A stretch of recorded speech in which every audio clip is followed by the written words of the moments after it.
I've only ever travelled on the Southend line twice.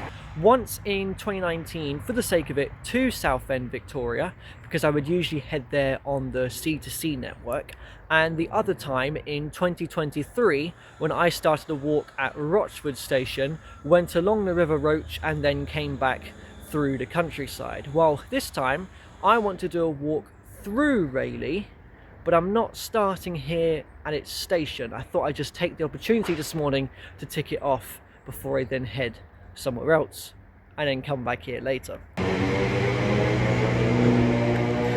This also means that I've never used Southend Airport. What's probably the weirdest inclusion of the London's 6 airports. This station only opened in 2011 to serve it, and it's even owned by the airport, not Greater Anglia themselves, which is why it has slightly different signs. Now I do actually have only about 6 minutes here. I thought I'd just come here quickly, reverse to tick off this station too. This is a strangely quiet airport. I do wonder if I'm ever going to come back here and actually catch a flight anywhere.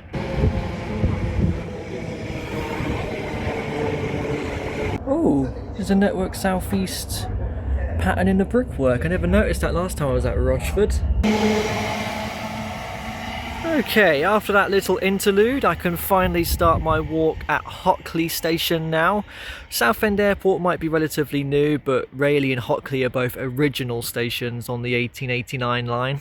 I'm loving these old school railway posters here at Hockley. I've not been to Battlesbridge, I've been to Walton though, Southend, Burnham-on-Crouch, Colchester. I've also been to Chapel, but I've not gone to see the viaduct. That has to happen one day. Oh, nice. Hockley has one of the old NSC signs too. They're becoming harder and harder to spot nowadays, I feel like, which is why I'm surprised I've seen them at both here and Rochford, as well as Goodmayes station this morning. There's a neat little garden area here too, at Hockley station, right by a huge station sign.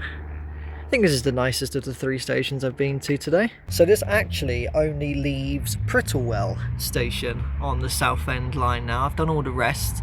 Billericay's not on this map, in between Shenfield and Wickford. Wickford's where we're ending the walk, by the way. And then the only stop on the Southminster line I've not done is the first one at Battlesbridge. So yeah, I'll come back and do a Billericay walk. I'll come back and do a Prittlewell walk, and I also need to do Ingatestone, so we'll do an Ingatestone to Battlesbridge. Also, next week, after Chelmsford, there's a brand new station opening. This timetable is showing me that there's a regular 20-minute service on this line, but when I had a look at open train times this morning, certain services in the evening are actually skipping Southend Airport, so I wondered if maybe there just wasn't many flights landing at that time. Well, that's a nice wooden sign for Hockley to start off my walk today. You can see on this map here where I'm heading immediately into the woods. Now today is not as sunny as when I visited Rochford. I wasn't making videos then, but I do have a clip of the red arrows passing overhead because they were doing that all day. I think they were just doing test runs in and out of Southend Airport.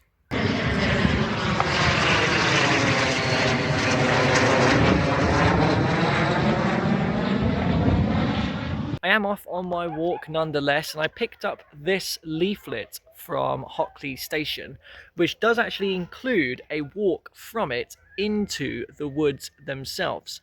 But I'm not doing a little circular walk back to the station. I'm going much further today through Rayleigh to Wickford.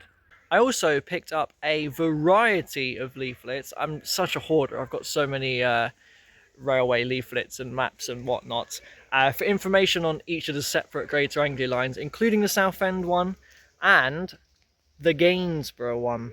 That's the line that goes over Chapel Viaduct to Sudbury, and of course I was in Gainsborough recently, and from that trip I still actually have sand on my shoe from when I visited the beach at Cleethorpes at night time.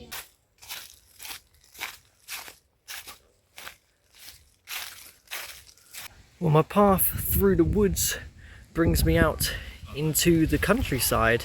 It's very popular this morning. A lot of people are walking through here. Well, if the coloured leaves wasn't enough of a sign to show that summer is over, then the withering sunflowers here is another indication. It's kind of sad. This one's managed to survive there. Someone is very, very upset. Well, the field path has brought me onto a little trail that will lead down into the suburbs of Rayleigh now. That hasn't taken too long at all, you know, to get here from Hockley. Okay, well, I say it doesn't take long to reach Rayleigh, but walking along the street did. But I'm welcomed into the town with a delightful clock tower here. I can finally begin my explore after visiting the station earlier. And I can already see, perched up top, where I want to go first. The magnificent Windmill. I saw one of these on my Gainsborough trip as well.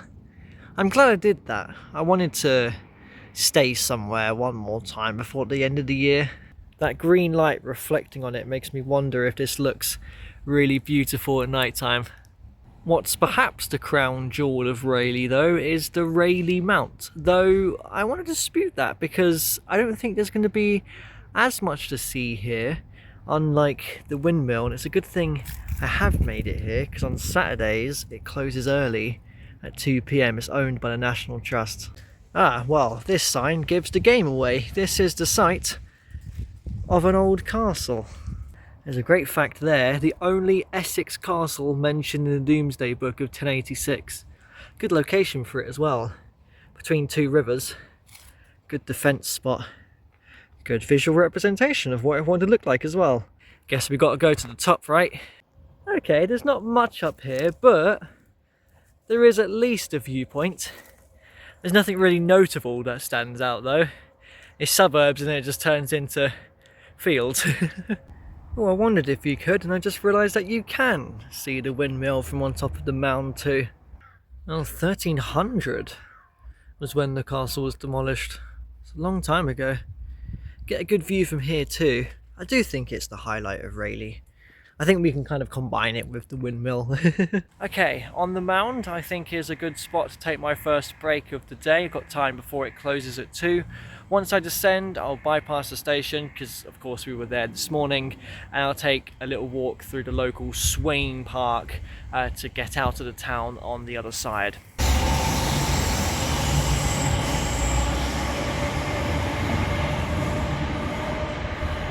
What I remember from plotting this walk is that I struggled to find footpaths over towards Wickford. So I've actually got a very long walk along the road now towards Rayleigh, first of all.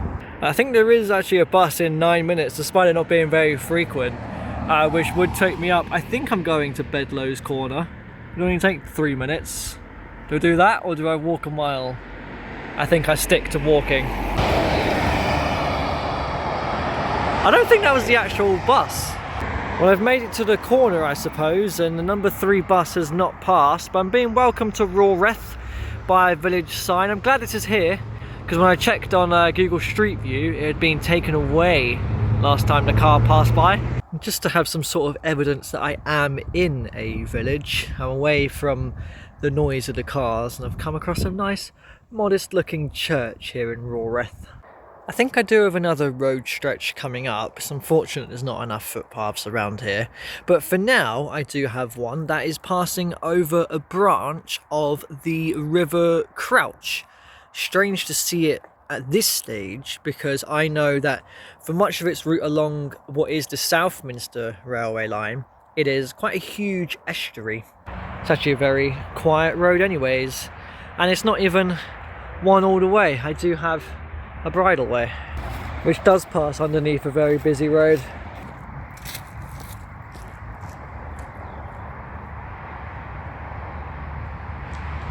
I feel they've been quite generous with the village signs today. We got our next one here at Shotgate, which is pretty much the outer suburbs of Wickford, so I'm just going to wander around the southern edge of them now. I just walked through Shotgate Park and I've come across a beautiful memorial here to a W.H. Hodgson, oh wow, he was only 19 years old, who narrowly avoided the village of Shotgate whilst crash landing his burning hurricane on this site after combat over London in 1940. It's a nice little memorial. And this walk involves heading alongside another branch of the River Crouch. At this stage, this tributary is known as the North Benfleet Brook. We was in Benfleet recently at the end of the Thames estuary. Found a random plank over the North Benfleet Brook. I just thought about walking across it, but actually, don't know if you can really tell, it's quite flimsy. I could very well crack under my weight. I'm not going to risk that. I don't even know where it leads, just into them trees.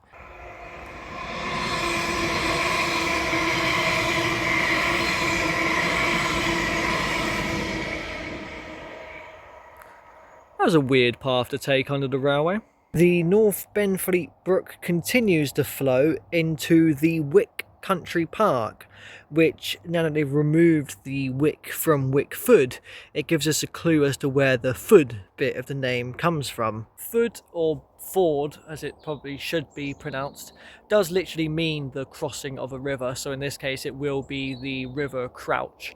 It does flow through the town of Wickford, much smaller than its estuary form much further out at Burnham-on-Crouch, for example.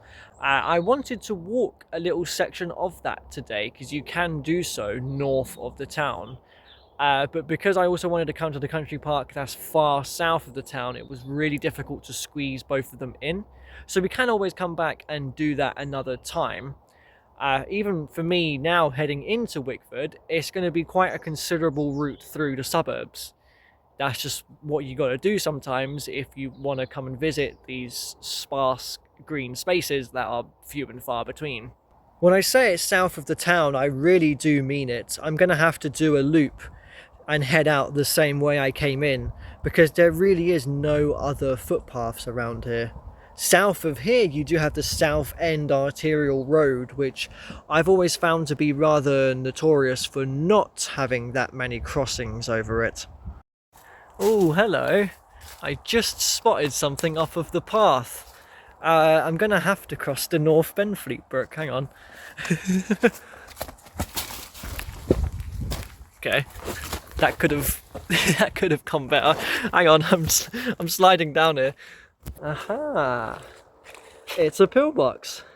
I wondered if we'd come across one of these. It's got a protection wall, and then there's an actual shutter where the entrance is. Take a peek in. Oh, it's pitch black in there. Hang on, let's turn the flashlight on. There we go. I feel like I've got to give the tyres swing a go. Oh, that branch is sticking out there. Can you see? Yeah, you can see it. That's a worry. That can stab me in the back, quite literally. Ah! I'm sliding down the hill again. Hang on. Push off the branch. And then grab onto this when we come back. I can't get much of a swing. This isn't fun. It wouldn't be so bad if this wasn't here. That is just a death trap. Ah! Right, guess we better head back across the brook. If I didn't look right last second and I headed in there, I would have totally missed another pillbox here in the Wick Country Park. Well, my loop of the park is almost at an end, and I've come across a third pillbox. I can't believe it. It must be getting to the point where I'm up there on the leaderboard of someone who's seen the most pillboxes in the country.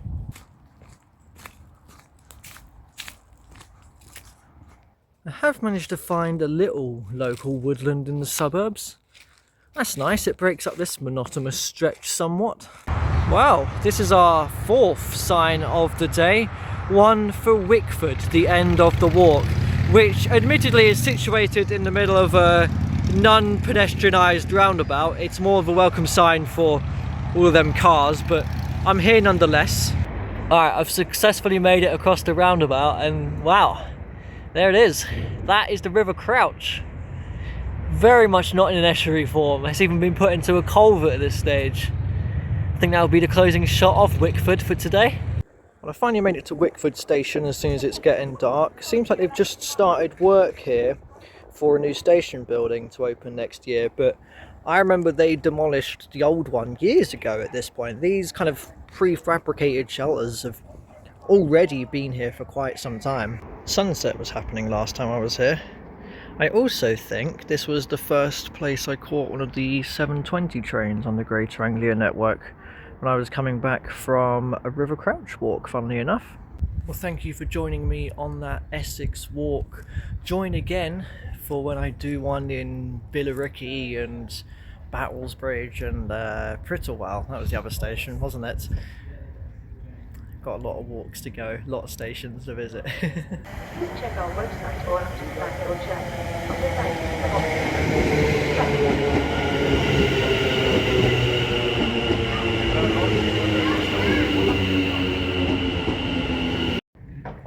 The next train at platform 3 is the 1831 Greater Anglia service to London's Liverpool Street. Yes, it is. I don't have much time to do my outro, so please be quiet.